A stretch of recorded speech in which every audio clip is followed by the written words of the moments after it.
1 year ago, I made a video about a movie on YouTube that was made out of paper and was really bad. Hold up, dude. You were just complaining about how Barney claims to tell stories when he doesn't. And this isn't a story, f***ing idiot. Like I said before, I have to save my stories before my channel gets bigger. Anyways, Canco and Friends was a movie that I randomly stumbled upon that was created by a guy named Jay Edwards. I watched it and then exploded. It was bad, and I made a video about it. So if you haven't watched it, go watch it if you want. In that video, I also brought up how there's 4 of these movies, and there's about to be a 5th one, which I find stupid. It should have ended on the 4th one. By the way, the 4th one is probably the worst. And I gotta say, it's impressive how much worse this movie is than the first one. And one of its terrible traits isn't even about the movie itself. It's the length. Because this movie is 2 fucking hours long. This did not have to be 2 hours long, because most of it is just filler and a grand waste of my time. I would complain a little bit more, but I need to get moving before you click off. According to the plot in the description, which is probably bullshit, the story follows, here's the full movie of Canco and Friends 2, the best family movie in the world. Line number 1, the whole family will love it. Line number 2, filled with comedy. Line number 3, adventure and action. Line number 4, Canco, the 4 kids, and the carrot-loving Teagles are back in the sequel to the 2021 successful hit. Line number 5, Canco and his buddies are back, and this time he's about to have the best summer ever, and he invites a few friends from his school, Missy and her sister, to join summer with them. But first, you must avoid a tiny smart elephant from trying to ruin his summer. What's weird is that he lists the character's actor with someone else, even though he's the one voicing them. Anyways, our main characters consist of Canco, the 4 friends Ely, Lermeyer, Leathen, and I forgot his name, so his name is Quagmire. And by the way, 3 of the boys look the exact same. In this sequel, we're introduced to 2 new characters, Missy and her little sister whose name I forgot. And we see the return of our favorite characters, the Teagles, Chuck, Luck, Stacks, Popper, and Plum. What kind of name is Plum? The Teagles are basically the human versions of the Minions, which makes them less appealing. And for whatever reason, carrots are like crack to them. In this movie, a bunch of random stuff that doesn't even move the plot forward happens. It's just there to make the length longer. And as you can see, there's a lot of that. Anyways, the movie begins with Canco saying his famous line, "It's morning time!" What basically happens for the next 10 minutes is Canco and the 4 friends who live with him for some reason plan their awesome and crazy summer by going to the movies at their school. And what's weird is the 4 friends go to school, but Canco doesn't. That will tie in with my theory later.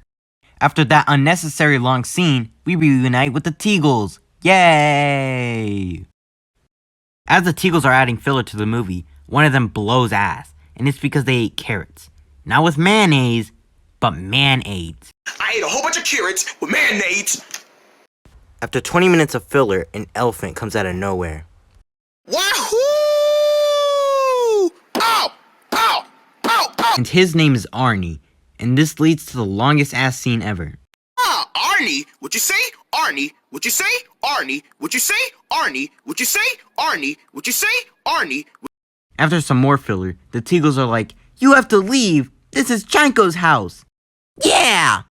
After this, the 4 friends come back from school, and when they enter the house, they say, Guys, he's in his house. Oh, he's in his house? Yeah, he's in his house. Which doesn't make sense, because they're at the same location as the Teagles, and the Teagles are at Canco's house. So that means that they're at Canco's house, but they're acting like they're not at his house. And that makes no sense. By the way, a lot of stuff regarding romance in this movie doesn't make sense, because out of nowhere, this happens. It's Chuck! My favorite Teagle! Aw. What? What the hell happened to her and Canco? Weren't they dating in the last movie? As we're on the topic of Ely, for whatever reason, she always has to fart. In any scene she's in, there's always a fart effect around her. The Teagles warn the friends that the elephant is an intruder, and according to this scene, you need permission to break into someone's house. He broke into Canco's backyard without permission. That wouldn't even be breaking in, that would just be entering. After some good old filler, a random girl comes out of nowhere, and it's Missy. Also out of nowhere, one of the Teagles sexually assaults her. Aw, thank And she's you. cool with it. The Teagle should be on a list, and you'll see why later. The main star Canco finally comes back after ditching the Teagles for quite a while. We learned that Missy is Canco's friend from school, so I guess he does go to school, he just didn't go today for some reason. The Teagles quickly start beef between Canco and Arnie. One of the four friends kicks Arnie to Mars, and their law of physics is all over the place. If you get hit, you'll go flying in the opposite direction. We're then introduced to Missy's sister named Lindsay. After some good old filler, everyone starts fighting over who gets shotgun. And what makes no sense is that Canco is driving a car. For someone who's apparently a kid, why the hell is he driving a car? And one of the stupidest scenes of the movie begins. Canco goes to pay for the tickets, and one of the four friends, whose name I don't remember, so I'm just going to call him Quagmire, has the brilliant idea of stealing Canco's car.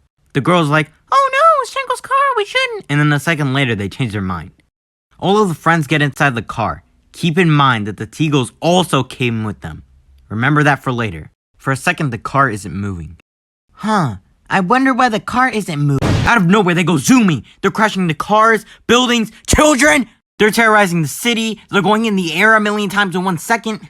After destroying the city, Quagmire is like, "That was worth it." Then Ely is like, "Of course it was worth it." But then not even a second later, she's like, "Fun? You call that fun?" No one ever makes sense in this movie. They return to the theater, and Canco's angry. Canco starts going off on them, and this scene shows how Canco is a terrible character. Now, what would you do if I got kidnapped? You would have never been there to save me. I would have got hurt and everything. Oh wow, how not selfish, Canco. Yeah, what would you do if I got kidnapped? My life was more in danger, totally not yours. You should be more worried for my safety, not yours. Canco is pissed, and is like, Yeah, shame on you guys. Shame on you, and you. I can't believe y'all. remember when I told you to remember that the Teagles went too? Well, here's why. As the four kids walk in the theater in shame, Canco asked the Teagles if they were a part of this, and do you know what they said? Oh no, Canco, you know us. We were just staying out of trouble. I know, Teagles, you would never do this to your own best friend. You fucking liars! We literally saw you guys in the car with them! This is a perfect example on why the Teagles are terrible characters, and there's even more reason later. And of course Canco believes them, because they're his best buddies. Once they enter the theater, it's like Canco completely forgot what they did, because all of a sudden, Canco is in a completely different mood. And the craziest part of this scene is that they bought 15 boxes of popcorn, 15 boxes of candy, and their total came out to $15. What economy do they live in where all of that came out to $15? This is a movie theater, for crying out loud. Apparently Canco is able to afford this stuff because of his allowance, which makes no sense because he lives alone. After a while, Arnie finally comes back, and he wants revenge on Canco for kicking him out of his backyard. After some self-promoting, Arnie uses his magic smelling powers to find Canco in the movie theater. And his plan to get revenge on Canco is to jump inside of the movie. What the hell? After somehow getting inside of the movie, he starts shit-talking Canco. Canco deals with this by booing at the movie. After ruining Canco's movie experience, he's like, "I want to be addicted to Canco some more." So he decides to break into Canco's house in the middle of the night and completely trash it. Break into his house.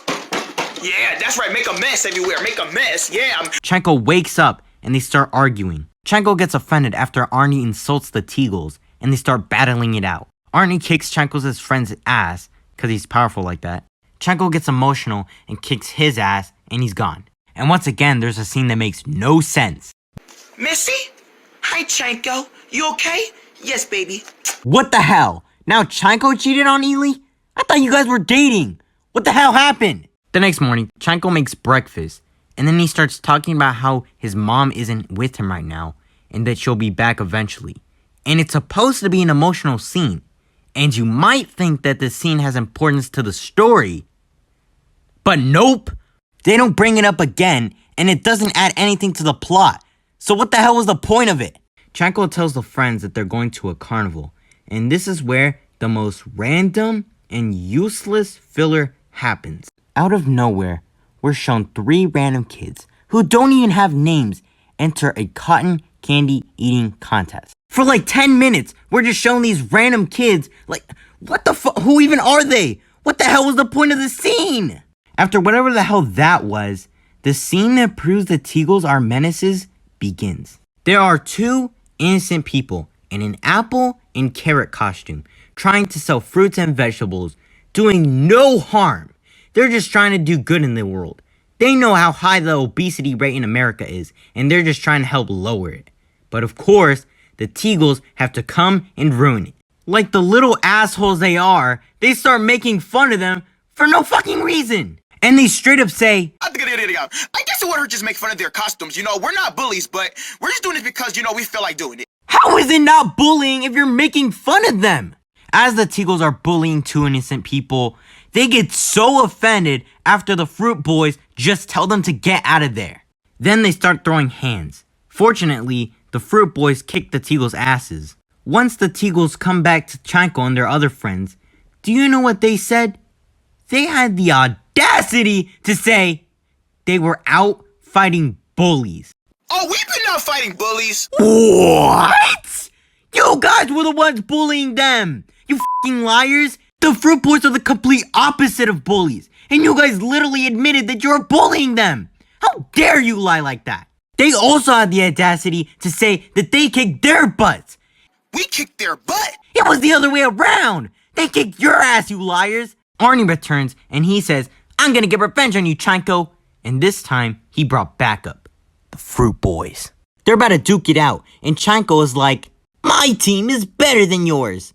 Even though the Fruit Boys are a smaller team than the Teagles, and they still kicked the Teagles' asses. And Arnie was able to single-handedly take on Canco and all of his friends, and has the power to somehow fucking go inside of movies. And then they go to war.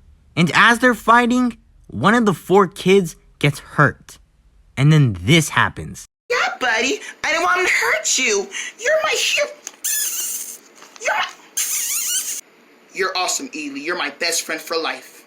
Who the hell are you with? Is it Canco, that Teagle, or this guy? She's a damn hoe. Let me summarize the rest of the battle. I'm hopeful, yes I am hopeful for today. Take this music and use it. Let it take you away and be hopeful, hopeful, and he'll make a way. I know it ain't easy, but that's okay, 'cause we hope. Despite how powerful Arnie's team was, he was unmatched for Canco's power of friendship and girl power. Anyways, the movie ends with them dancing. I can't express how bad this movie is. This movie was the biggest waste of my time. The characters are bad, the plot is bad, the humor is bad, everything is bad. And one of the worst things about this movie is the Teagles. They are terrible characters.